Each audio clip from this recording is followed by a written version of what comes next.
नमस्कार दोस्तों, उम्मीद करता हूँ ये वीडियो आपको ज़रूर पसंद आएगी। अगर ये वीडियो आपको पसंद आए तो लाइक शेयर एंड सब्सक्राइब ज़रूर कर लें इस चैनल को। चलिए शुरू करते हैं। एक तो इन्हें महंगाई पे कंट्रोल हर सूरत में करना पड़ेगा, 1 पॉइंट एजेंडा है, कोई दूसरी चीज़ नहीं है। तो आगे चलते हैं। सिंध में बड़ा एक शोर मचा हुआ है कि 6 साल पुरानी को गंदम है वो निकाल के अब उसको उसकी सप्लाई की जाने लगी है, उसको दिया जाने लगा। क्या कोई ऐसा वाक्य है? वाक्य इसमें कोई हकीकत है? और 6 साल पुरानी गंदम के बाद तो बहुत बड़ा तूफान। अजीम भाई के 6 साल पुरानी गंदम पाकिस्तान पीपल्स पार्टी की जो गवर्नमेंट है वो निकाल के और वो अब डिस्ट्रीब्यूट करेगी। और मैं आपको बताऊं उसकी क्या ये खबर है या इसमें कोई हकीकत भी है?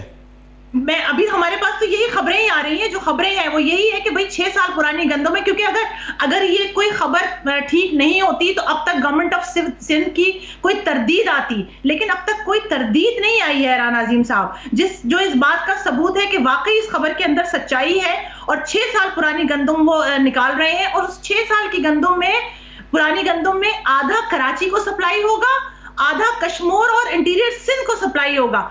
वो सिंध जहां पर कुत्ते के काटने की वैक्सीन इस वक्त मौजूद नहीं है, वो सिंध जहां पर डिस्ट्रिक्ट म्युनिसिपल हॉस्पिटल्स जो है वो काम नहीं कर रहे हैं, वो सिंध जहां पर पीने का साफ पानी मुयस्सर नहीं है, वो सिंध जहां पर तालीम नहीं है, उस सिंध के अंदर एक नया बहुत बड़ा एक अलमिया, इंसानी अलमिया जन्म लेने के दर पर है कि जब 6 साल की गंदम, वो पुरानी गंदम जो जानवरों के इस्तेमाल के भी नहीं है, वो आप जब इंसानों को खिलाएंगे तो क्या भारत पाकिस्तान मुखालिफ प्रोपेगेंडे से बाज नहीं आता? कोई भी वक्त हो, भारत को सिर्फ प्रोपेगेंडा करना है और पाकिस्तान के खिलाफ करना है, खित्ते में बदअमनी को हवा देनी है, चाहे दुनिया कुछ भी कहती रहे। यूरोपियन डिसइंफो लैब आपके प्रोपेगेंडे का भांडा फोड़ती रहे, दुनिया वाले आप पे थू थू करते रहे, लेकिन आप हैं कि आपके दिमाग में शरंगेजी हमेशा से परवान चढ़ती रहेगी और आप अपने हमसाए के ऊपर इस तरह के वार करते रहेंगे कि खित्ते में अमन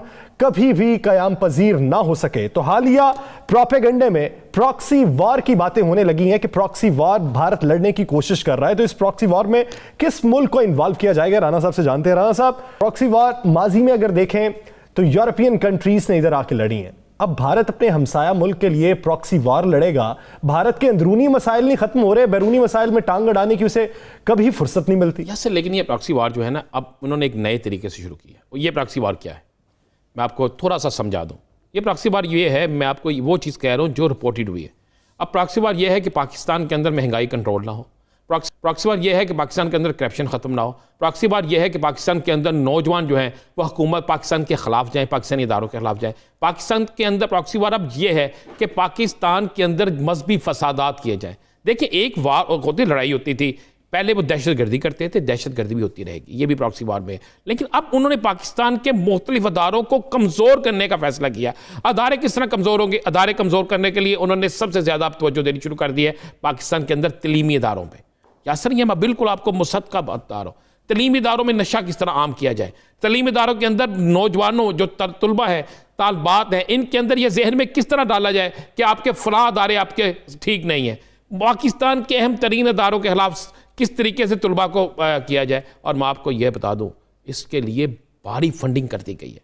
और दूसरे ममालिक में यूरोप के 3 ममालिक उसमें शामिल हैं, और एक हमारा हमसाया बिल्कुल करीब मुल्क है वो है, और एक भारत के साथ जिसकी सरहद लगती है आजकल, मैं आपके नाम ले देता हूँ, खटमंडो, जिसमें ये वहाँ से वहाँ पर बाकायदा पाकिस्तान से मुख्तलिफ असातिज़ा, मुख्तलिफ यूनिवर्सिटियों के तलबा को टूर्स के लिए बुलाया जाता है। मुख्तलिफ NGOs उस पर फंडिंग करती है। फिर वहाँ पर जो टूर्स जाते हैं, वहाँ पर जो एक कॉन्फ्रेंस होती हैं, उनमें सिर्फ और सिर्फ एंटी पाकिस्तान बात की जाती है, पाकिस्तान के दारों के खिलाफ बात की जाती है। फिर पाकिस्तान के अंदर ऐसे मुख्तलिफ लोग जो करप्शन करते हैं, जो अहम जगहों पे बैठे हैं, फिर उन पर काम किया जाता है। अब इन्होंने स्टाइल चेंज कर दिया है, अब इस तरीके से कर रहे हैं। ये नहीं हो रहा कि फलां मुल्क से बंदे भेज दिए और उन्होंने आगे कर दिया। इनके अपने दहशतगर्द मौजूद है कि पाकिस्तान के अंदर स्लीपर सेल्स, आपको नहीं पता कितने हैं, किसको नहीं पता, कहाँ पे ये किन एजेंटों के जरिए काम ले रहे हैं, किन के जरिए दहशतगर्दी करवाते हैं। अब उन दहशतगर्दों से आगे चलेंगे। कुछ हद तक स्लीपर सेल्स अब खत्म हो चुके हैं, कुछ हद तक नहीं, 99% खत्म हो चुके हैं। 1% है, वो भी इंशाल्लाह खत्म हो जाएगा। और हमारे पाकिस्तानी इदारों ने इस पर बड़ा बेहतरीन काम किया है। ISI, MI, इन्होंने तो कमाल कर दिया। और अफवाज पाकिस्तान की कुर्बानियाँ किसी से ढकी छुपी नहीं, पुलिस की कुर्बानियाँ किसी से ढकी छुपी नहीं, आवाम की कुर्बानियाँ किसी से ढकी छुपी नहीं। ये सेल्स ख़त्म करने में इसी तरह ख़त्म तो नहीं हुई।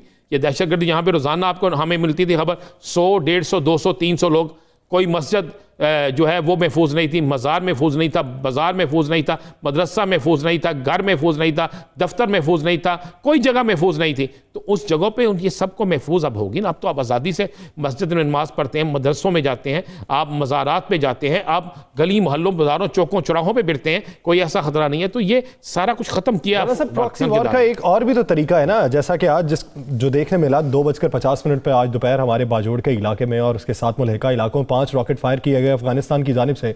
तो ये भी भारत की इन्फ्लुएंस की जानिब से ही होता है। आप उसे अफगानिस्तान ना कहें, वहां पे जो कुछ हो रहा है ना वो सब एनडीएस और रा मिलके कर रही है। और वहां पे ये जितनी अफगानिस्तान की फौज है उसमें अक्सरियत ऐसे लोगों की मौजूद है जो भारत नवाज है, जिनको वहाँ पे रा की ट्रेनिंग हासिल है, जिनको एनडीएस की ट्रेनिंग हासिल है। वो रॉकेट जो फायर करते हैं वो उनके कहने पे करते हैं। और आप देखें ना, जिस वक्त ये रॉकेट फायर होती है, ये सब कुछ होता है, उसके कितनी देर बाद भारतीय मीडिया किस तरह उछालता है इन सब चीज़ों को। आपको हमें ये भी देखना होगा कि ये कौन कौन कहाँ पे किस तरह कर रहा है, इसके पीछे कौन खड़ा है। तो अब इसे अफगान ना कहें, इसे कहें अफगानिस्तान और इंडिया, भारत, ये मिल के कर रहे हैं। ये मैंने कहा कि कई महाजों पे ला रहे हैं। अब इन्होंने पाकिस्तान के अंदर ये प्रॉक्सी वार दूसरे महाजों पे भी शुरू कर दी है कि किसी ना किसी तरीके से पाकिस्तान के अंदर ऐसा माहौल पैदा हो कि पाकिस्तान के दायरे कमजोर हो और पाकिस्तान ऐसी अफरा तफरी में बसा रहे कि पाकिस्तान का ध्यान दूसरी तरफ ना जाए। ये अल्लाह का शुक्र हमारे इदारे मुतहर्रिक हैं, मुंह तोड़ जवाब दिया जाएगा ऐसे तमाम प्रोपेगेंडास का। और इसके साथ साथ भारत को सबक भी सिखाया जाएगा कि आने वाले दिनों में इस तरह की हिकमत अमली भारत की जानिब से अगर आएगी तो उसके दांत खट्टे किए जाएंगे। नाज़रीन,